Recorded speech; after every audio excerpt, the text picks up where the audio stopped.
हाय दोस्तों, आज के इस वीडियो में हम आपको एनसीईआरटी क्लास 8 हिंदी वसंत चैप्टर 3 की थर्ड चैप्टर बस की यात्रा के क्वेश्चन आंसर को आपके सामने स्पष्ट करेंगे।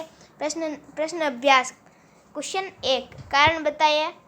मैंने उस कंपनी के हिस्सेदार की तरह पहली बार श्रद्धा भाव से देखा। लेखक के मन में हिस्सेदार साहब के लिए श्रद्धा क्यों जग गई? उत्तर, लेखक के मन में बस कंपनी के हिस्सेदार साहब के लिए श्रद्धा इसलिए जग गई कि वह टायर की स्थिति से परिचित होने के बावजूद भी बस को चलाने का साहस जुटा रहा था। कंपनी का हिस्सेदार अपनी पुरानी बस की खूब तारीफ कर रहा था।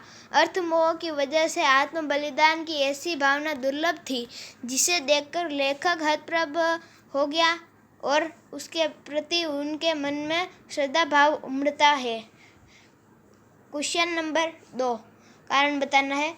लोगों ने सलाह दी कि समझदार आदमी इस शाम वाली बस से सफ़र नहीं करते।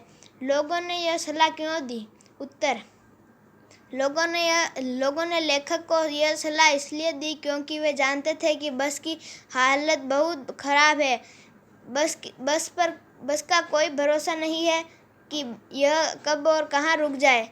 शाम बीतते ही रात हो जाती है और रात रास्ते में कहाँ बितानी पड़ जाए कुछ पता नहीं रहता। उनके अनुसार यह बस डाकिन की तरह है। प्रश्न 3, कारण बताएं। ऐसा जैसे सारी बस ही इंजन है और हम इंजन के भीतर बैठे हैं। लेखक को ऐसा क्यों लगा?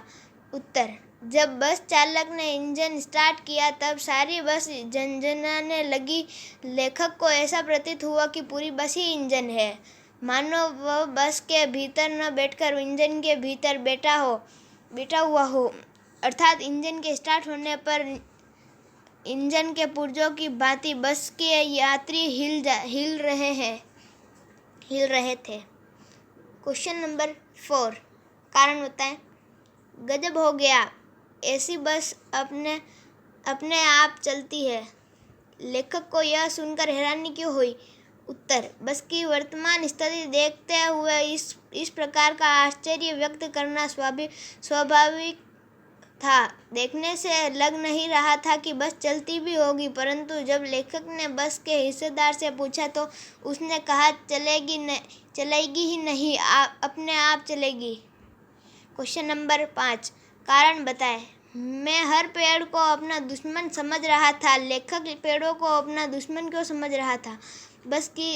उत्तर, बस की जर्जर अवस्था में लेखक को ऐसा महसूस हो रहा था कि बस की स्टीयरिंग कहीं भी टूट सकती है तथा ब्रेक फेल हो सकता है। ऐसे में लेखक को डर लग रहा था कि कहीं उसकी बस किसी पेड़ से टकरा न जाए। एक पेड़ निकल जाने पर वह दूसरे पेड़ का इंतजार करता था कि बस कहीं इस पेड़ से न टकरा जाए। यही वजह है कि लेखक को हर पेड़ अपना दुश्मन लग रहा था। क्वेश्चन 6, सविनय अवज्ञा आंदोलन किसके नेतृत्व में, किस उद्देश्य से, कब हुआ था? इतिहास की उपलब्ध पुस्तकों के आधार पर लिखिए। उत्तर, सविनय अवज्ञा आंदोलन महात्मा गांधी के नेतृत्व में सन 1930 में अंग्रेजी सरकार के असहयोग करने तथा पूर्ण स्वाधीनता प्राप्त करने के लिए किया गया था। क्वेश्चन 7, सविनय अवज्ञा का उपयोग व्यंग्यकार ने किस रूप में किया है? लिखिए। सविनय अवज्ञा आंदोलन 1930 में से सरकारी आदेशों का पालन न करने के लिए किया था। इसमें अंग्रेजी सरकार के साथ सहयोग न करने की भावना थी। लेखक ने सविनय अवज्ञा का उपयोग बस के संदर्भ में किया है। वह इस प्रतीकात्मक भाषा के माध्यम से यह बताना चाह रहा है कि बस विनयपूर्वक अपने मालिक व यात्रियों से उसे स्वतंत्र करने का अनुरोध कर रही है। धन्यवाद दोस्तों, आज की वीडियो में इतना ही। हमारे चैनल को सब्सक्राइब और वीडियो को लाइक ज़रूर करें। धन्यवाद।